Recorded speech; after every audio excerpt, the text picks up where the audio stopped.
It's 7:10 a.m. It's 7:10 a.m. Time to wakey wakey and time for bakey. Time to wakey wakey and time for bakey. Get ready for your host with more. Get ready for your host with more. Mr. Brian Brown. Mr. Brian Brown. It's 7:10 a.m. It's 7:10 a.m. Que la roja pichuela y guandules no viene ligado igualito que yuca. Ese pelo que él tiene tan lindo, no venga a pensar que eso es una peluca. Tiene cotorra perico, yo tengo cotorra, tú tienes la cuca. Está claro en el ring, en el piso yo quien te No critiques mi pelo, que la soy bueno, porque tú no tienes que de odio tú estás lleno. No critiques mi pelo, que la soy bueno, porque tú no tienes que de odio tú estás lleno. No critiques mi pelo, que la soy bueno, porque tú no tienes que de odio tú estás lleno. No critiques mi pelo, que la soy bueno, porque tú no tienes que... And boom, it is 7:11 a.m., guys. Oh, I got to start going at 7:07 and get that right. Good morning, guys. It is 7:10 a.m. Wakey, wakey. Smoke 'em if you got 'em, guys. That is correct. Ed S up in the house. See Ed S first thing in the morning. Nothing says waking up like Ed S in your cup. That is right. Good morning, sir. Good morning. I actually ran into Ed S last week over at the Healing Center. Got the BS for a little bit. Good to see him. He's doing good, looking good. What do we got? Teresa Deller. Good morning. It's freezing out there, man. I couldn't imagine what it's like in Kingman, Chantel and Lonnie. Is it freezing up there? If I remember right, today is Lonnie's birthday. Oh, man, Lonnie. Happy birthday. Happy birthday, Lonnie. Happy birthday, Lonnie. Thank you, Chantel, for reminding us. Hey, that's awesome. That is awesome. Happy birthday. Hey, you guys meeting at the lounge tomorrow? Maybe I'll roll over and meet with you guys if you're around town. All right. Good morning, Rosie Key. Good morning, Lonnie. Good morning, Ed S. Oh, man. Got a bunch of people up in here this morning. Nice. You know what? I was gonna start the show with a bowl of cereal. And as you guys probably have seen this before, This is my Art the Clown autographed bowl of cereal, part of your mentally unbalanced breakfast. And then we got, where is it at? There it is. And then Art the Clown, David Howard Thornton. Look at that. But if you guys look in it, you can see the cockroaches and the razor blades and all that. So I was going to start the show off by eating my cereal and being like, who remembers Saturday mornings as a kid, guys? Too bad it's a razor blade cereal bowl, but who remembers waking up on Saturdays? And oh man, you got to watch those cartoons, right? What do we had? The Smurfs. You had Alvin and the Chipmunks. You had a whole mess of great cartoons you'd love to wake up to on Saturday mornings.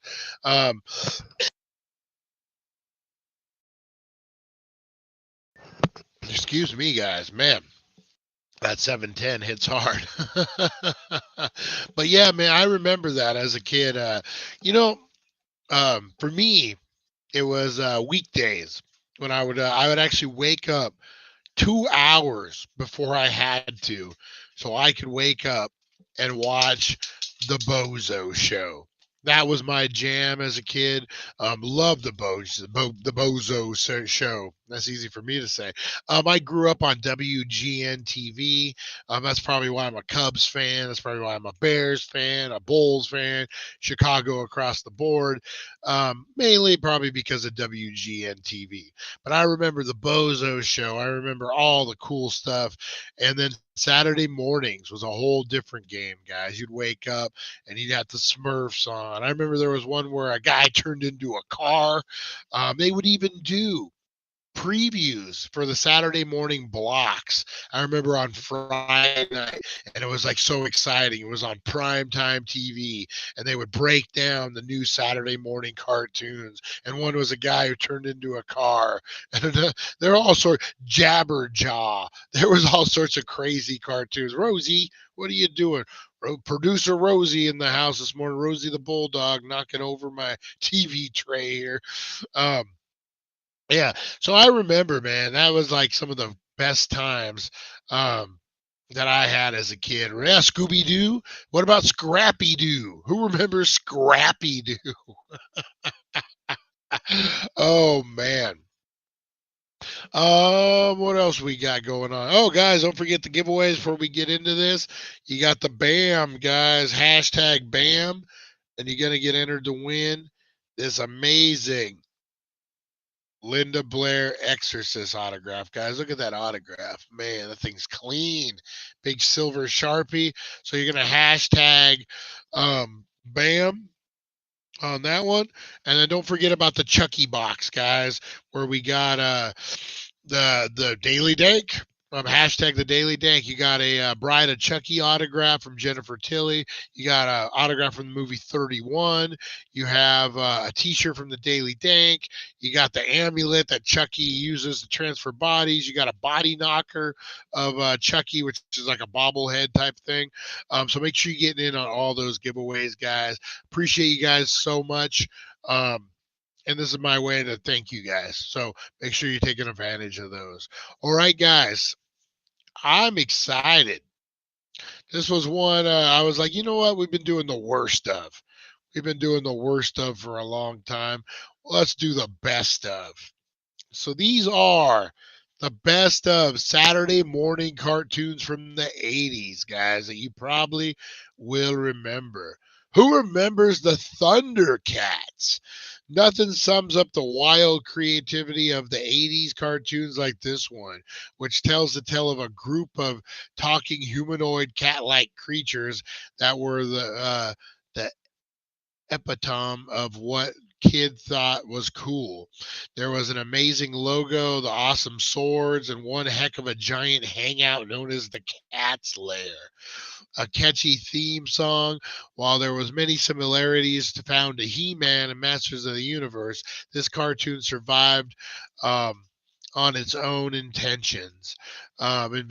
Sorry, thanks to the characters like Lion-O and the female Thundercat Chira, even the cringeworthy comedic presence of Snarf. Who remembers Snarf? Snarf. Man, I remember when Thundercats blew up. I remember being a kid. This was like right in my wheelhouse. Um, I remember Thundercats freaking busting on the scene like gangbusters, guys. Like I remember GI Joe. Yeah, they made the list. They made the list for sure. Um, I thought she. You know, so I got to throw this one up there. I got to throw a. I thought Chitra was hot, but I was 10 or 12. You know what? She had curves. She had some boobies going on. I mean, you can't hate on that, Lonnie. You can't hate on that. Snarf. Yes, exactly. The Thundercats, man. Um, yeah, I remember them busting on the scene. The sword. Lion-O's sword. That was it for me. It had like the eye, and the eye would open up when he would do his thing. I remember Burger King. Hey, Nova Mike. Good morning. Good morning. I remember Burger King. Silverhawks. Yes. I remember Burger King had the first Thundercats kids meal, and it had a ring. But the ring was a hologram, like remember those ones where you would turn and it would change what it was? It was the eye. And I remember like freaking out, like, oh, I'm gonna make a sword. And it had like the part that went on your finger, and I tried to stretch it around a sword to fit it in. I was like I was like, I was older. I was like 8 or 9 or something. And I remember breaking the thing and like, but now if I would have known about glue and things like that, I could have definitely made the sword. That's what kind of kid I was. I made a championship wrestling belt out of cardboard and aluminum foil. I wrapped it up because I needed a championship belt before they made them. Damn it! I was the OG backyard champion. Just ask my old dog Sandy. All right, guys, what is next on here? We got Alvin and the Chipmunks. Boop, boop, boop, boop, boop, boop, boop. Boop, boop, boop. That's right, guys. For 8 seasons, kids sang along with the rock band made up of Chipmunks brothers, Alvin, Simon, Theodore. Everyone had their favorite chipmunk. Alvin was the leader and a bit of a-hole. Oh, troublemaker, sorry. And the bespectacled Simon was the nerd of the group, and then there was innocent Theodore. Oh, the brothers live with their manager and human named Dave. In each episode, Chipmunks fakes find themselves in trouble. Hijinks ensue. Dave gets annoyed with his signature yell, Alvin! But 30 years later, or 30 minutes later, the unusual family unit is whole again. That's I liked the Chipmunks when I was a kid, man. Alvin, Simon, Theodore, boop, boop, boop. Dave's not their manager. Who's their man? Always thought Dave was their manager. Um, Dave's not. Dave's not here, man. Oh, I didn't. How stoned am I? I'm like, Dave's not their man. Dave's not their manager, man. Oh my God, Dave's not here, man. But I just want to book the Chipmunks. Dave's not here. Oh man, yeah, I like the Chipmunks. I remember there was a play set of like a concert venue, and then you had the Chipmunks that you could have them perform. And I wanted that thing so bad as a kid. I was one of the elusive gifts that kind of got away. It was kind of an off-brand one too, so maybe it was hard to find. But yeah, there was a couple. You know what? I know it's a little off the beaten path, which we like to do.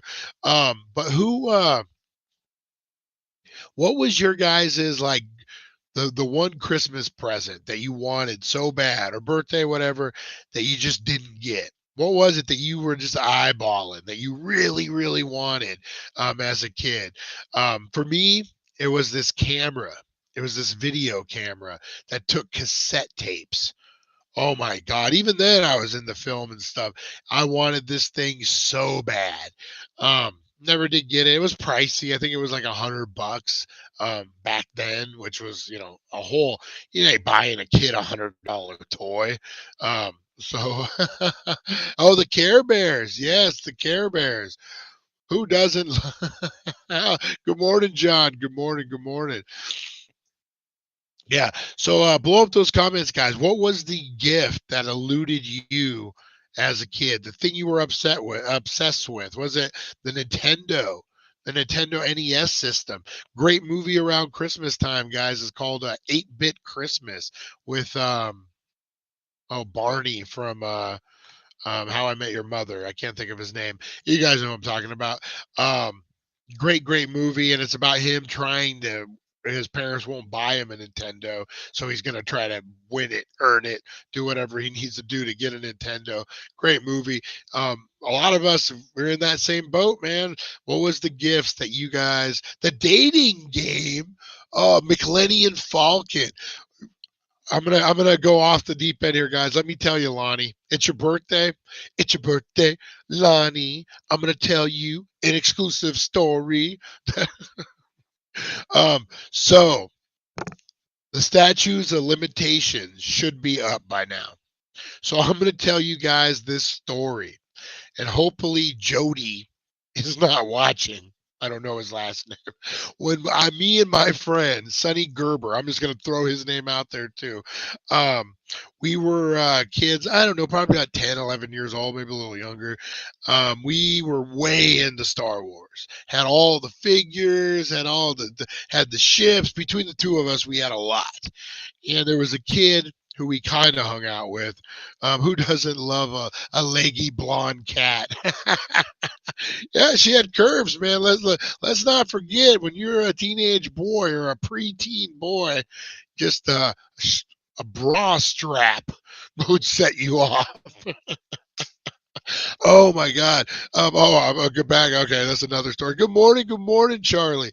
So me and my friend, like again, 10, 11 years old, we didn't have a Millennium Falcon between the two of us, but a kid named Jody did. And he would leave his out in his side yard, not even fenced, his side yard, and just leave it out in the dirt. So me and Sonny Gerber, man, I keep throwing his name out there. We stole the kid's Millennium Falcon. We did. We stole that sucker, man. And we played with it for about a half a day. And then the guilt sunk in. And we put it back. And the kid didn't even know we stole it.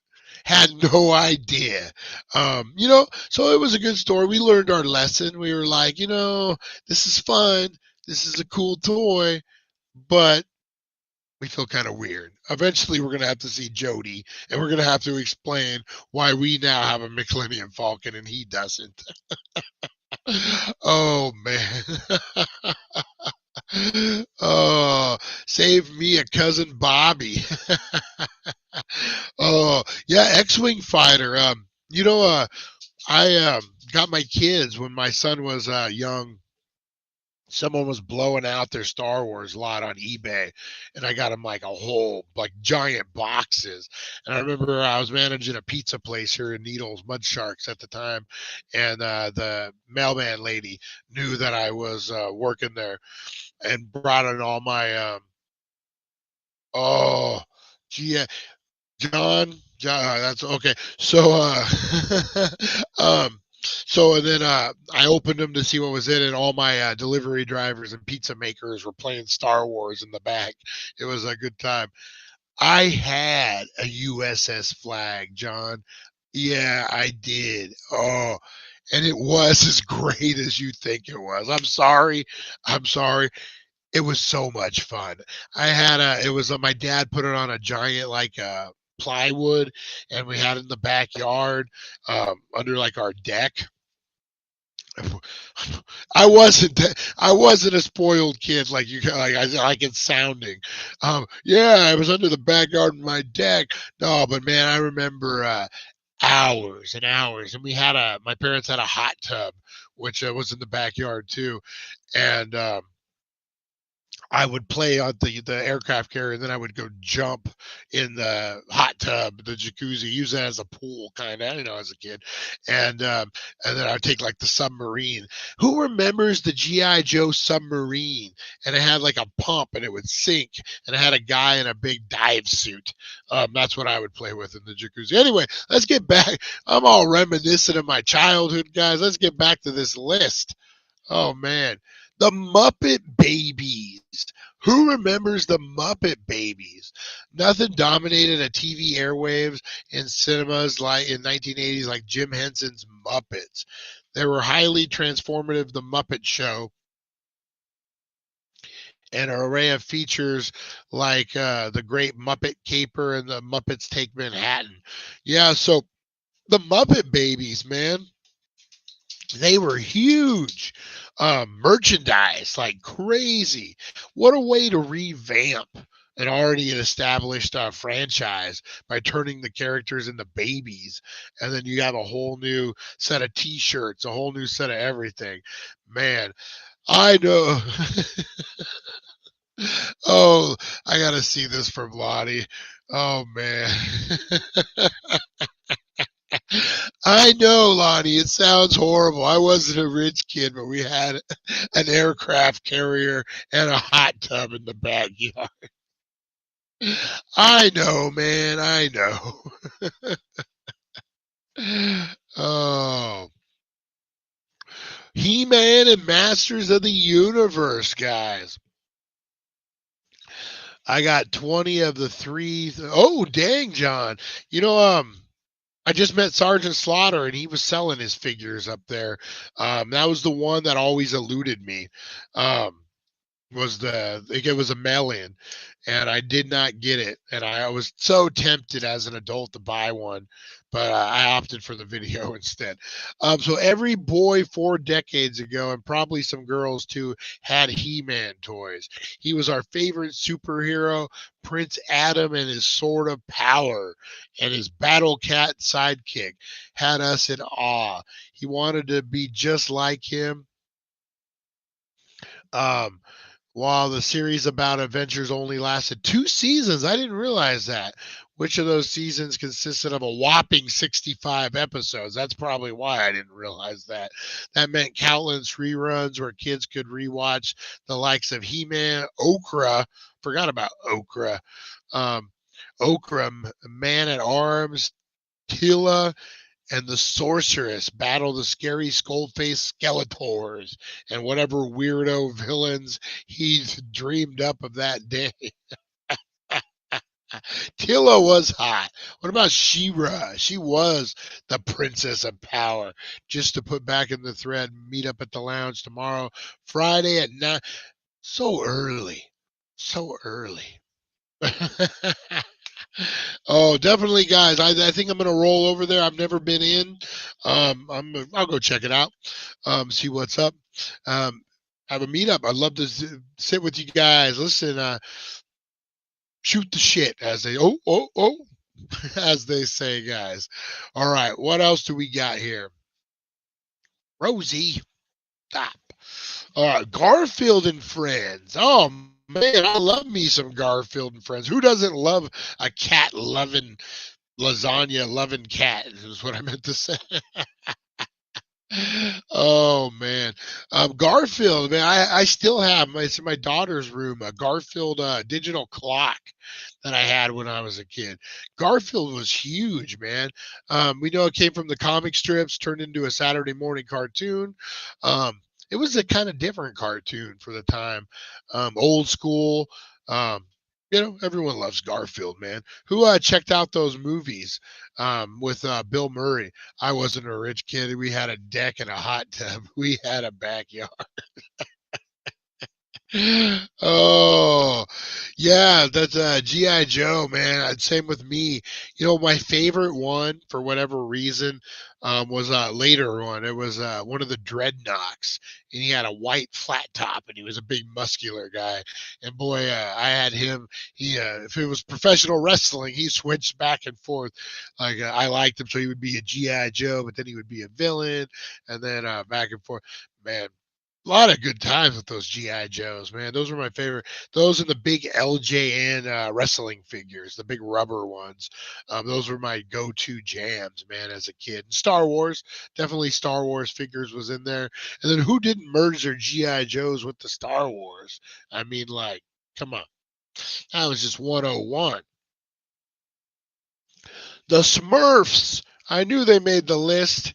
I did not know they were adapted from a Belgian Rosie, a Belgian comic that started in the 1950s before becoming an animated series first in the 60s. See, I didn't realize that either.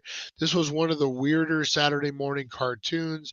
It's interesting premise of a group of short blue creatures living in the woods and mushroom houses, something kids hadn't seen before. It was a unique cast.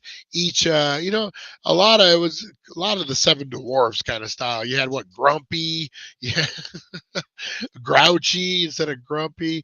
Um, I love me some Smurfs. I did. The card, I think I like the concept of the Smurfs better than I did the cartoon, if that makes sense. The Smurfs cartoon was a little different, like than other cartoons. Like it just looked different. It was different. Not that difference bad, but as a kid, you're like, something about this isn't the same as the guy who turns in the car. Oh, I'm gonna have to find out which one that was. That's gonna bug me now. All right, Smurfs. Transformers, more than meets the eye. Not all film adaptations of popular children's cartoon are duds. That's certainly the case with the Michael Bay directed film series that chewed up the box office in the 2000s. Before it was a movie franchise that made Shia LaBeouf and Megan Fox a Hasbro toy, and to promote it, the toys were shown off on its own Saturday morning cartoon. Even though it had a unique jumping off point telling the story about vehicles who can transform into robots. What kid wouldn't want one of those? And every kid when I was a kid. It followed simple yet effective formulas of good guys, the Autobots versus the bad guys, the Decepticons, with a great voice cast led by the likes of Peter Callan. All right, guys. So I went to that toy show this weekend. Rosie, what are you doing? Getting under my legs. Um, um, and Peter Callan was there. Him and Ron Perlman. I had went up on Sunday to get Ron Perlman on that Sons of Anarchy light that I have, and I go to get in line, trying to figure out where the line is for Perlman, and it's the same line. And I'm telling you, man, for what was his name? I just saw this. Oh, Peter McCullen. The line was out the door, man. It was freaking super long. That guy is so popular. Blew my mind away how many people were there for his autograph. I got lucky. I ended up, I guess, accidentally buying a VIP pass, a 2-day pass. I wanted a 2-day pass because I knew I was coming back. I paid cash, so the lady just gave me a VIP pass. I was able to bypass that line and go right into Perlman, which was went right into Perlman. I went into the Perlman line and got it real quick. Great guy. But yeah, Peter McCullen, man, that Transformers franchise is majors to this day. Like I said, there's a line out the door, and these weren't old fuddy-duddies like me. These were younger kids with their freaking Optimus Prime action figures and all sorts of stuff. So I mean, yeah, that franchise is still alive and kicking strong too. The Thundercat guy was there too, the voice Lion-O. If I would have known we were going to do this, I would have sat down with him and interviewed him. He didn't have a long line. But I could have just been there. He probably had a long line at one point, guys. I don't want to besmirch the guy. All right. Transformers, huge. My problem with Transformers was once you got them in like in the robot state or in the like the car state, whatever. It was a pain in the ass to switch them back. Like, I spent 20 minutes making you into a car. I don't want to freaking spend another 20 minutes putting shit on you and doing all that. One of my favorites ones was the gun. You guys remember the gun? And then the boombox. Sound Scream, was that the name? It even came with little cassette tapes. Those were fire, man. Those were the OG ones that were freaking really good. G.I. Joe, the real American hero. And the more you know is half the battle, or whatever their saying was at the end. I loved me some G.I. Joe, guys. We just talked about it. For me, it was the toys over the cartoon. The cartoon was okay. I mean, I watched it, but I wanted to be out with my own adventures. I wanted to take Duke and Lady J and have them fight Storm Shadow and Cobra Commander on the deck of the USS Flag, guys. I mean, oh, man. I didn't have any Star Wars as a kid. Really? Well, I mean, hey, it's not for everyone. A lot of Star Trek people up at that. Man, there's a big Star Trek show coming up, and I'm not really a Star Trek guy, but man, Shatner is going to be there. Everybody, like, it's a big, big one. So I'll probably hit that up. Megatron and Soundscream. Was Megatron the gun? Was that? I didn't realize Megatron was the gun. Hey, I love me some Star Wars. I think I kind of was like flip flop. I remember landing in X-wing on the deck of the aircraft carrier at one point. Yoda was not there to meet to greet Luke, though. What about the Snorks, guys? This was kind of like a rip-off of the Smurfs, the underwater version. The Snorks. I enjoyed it. I remember watching it. It was a little before my time, but you gotta love Boomerang, guys. What about the Flintstone Kids? This is another example of taking an existing franchise and turning it into repurposing it, turning it into a whole new franchise. What about Mr. T, guys? I pity the fool who eat my cereal. Look at this dumb white kid dressing like me. uh, you know, I know this isn't racist, like, because you got every nationality. This is probably the first, like, hey, we got to put every. But why is the white kid? Like, why is the white kid trying to be like Mr. T? Oh, the redheaded white kid at that. I forgot about that redheaded white kid trying to be like Mr. T. That's funny. That's hilarious. Totally forgot about that.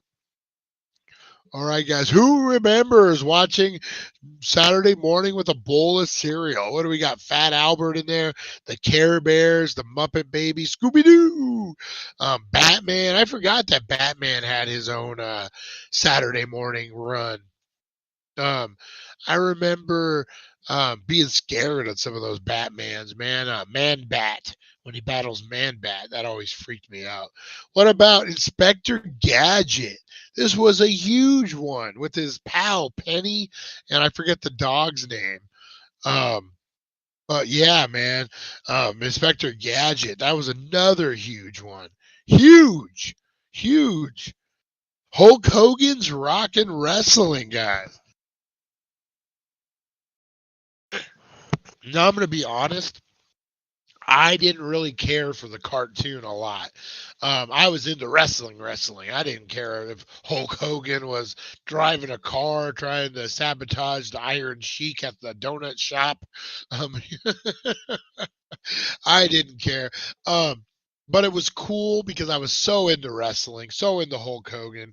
It was cool that it had its own spot. What about the real Ghostbusters, guys? What about the fake Ghostbusters? Who remembers those guys with the big monkey? The real Ghostbusters animated series. I don't remember this on Saturday mornings. I remember this on WGN and syndication, playing in the afternoon, that afternoon block. And last but not least, guys, who remembers the Fonz and the Happy Days gang with some weird futuristic woman and a dog? And of course, you got Ralph Mouth and Richie Cunningham. The Fonz, guys. Because what kid didn't idolize the Fonz? I remember going to visit my aunt and my cousin Shane when I was a kid. His dad worked construction, so they had like an RV travel trailer, and they would stay in like RV parks, and and he would work, and they would travel around. So I'd go and stay the summer with them, and a kid, I remember there was the pool, like, we were swimming, and a kid's like, "Hey, let me talk to you. Step into my office." And it was the bathroom. And he totally ripped it off from the Fonz, Happy Days. But that's how big Happy Days was. You had just random kids. Just random kids saying, "Go to my office." What a weirdo the Fonz was, that character. What kind of like 35-year-old man hanging out at the freaking high school? Picking up on girls, telling them that his office is the bathroom of a local diner. Oh, the things we thought were entertaining, guys. The things we thought were entertaining. All right, Waterworld Smurfs. Yes. Where's the Kevin Costner character? All right, guys, I'm going to get out of here. I'm going to get ready. Hey, it's True Crime Thursday today, guys, on the 420 podcast, and we got a good one for you. I got production value I worked out last night. We got a new story, guys, that you're going to love.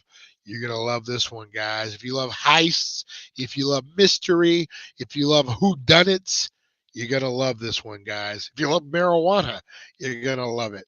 All right. I'm going to get out of here, guys. I appreciate you so much. Happy birthday, Lonnie. We will celebrate it tomorrow for the meetup, guys. If you can make it, come on down. We're going to do a little meetup. Kevin Costner. Oh man, you guys are the best. All right, guys, I'm gonna get out of here. It was redheaded stepchild.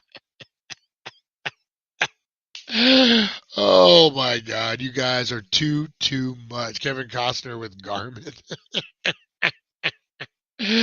Oh, it was a redheaded girl, wasn't it? No, it was the boy, I think. Rock and Wrestling, where is it at? There, the one right next to Mr. T. Look, he's wearing the jeans and he has all the gold. Is it a girl? It might be a girl. Wait a minute. I could be. Yeah, I think I was wrong. But does that make it any better? Does that make it better that it was a girl trying to be Mr. T? I don't know. Oh, all right. Appreciate you guys so much, man. I will see you guys at 420. Make sure you are tuning in to the 410 show, guys. We got a good one. It is True Crime Thursday, guys, and I'll see you at 410. You guys are too much, man. Thank you for joining us on the It's 420 Somewhere podcast. Broadcasting worldwide and brought to you by thedailydank.com. Check out our merchandise and amazing content. And follow us on all our social media. Now, you don't have to go home.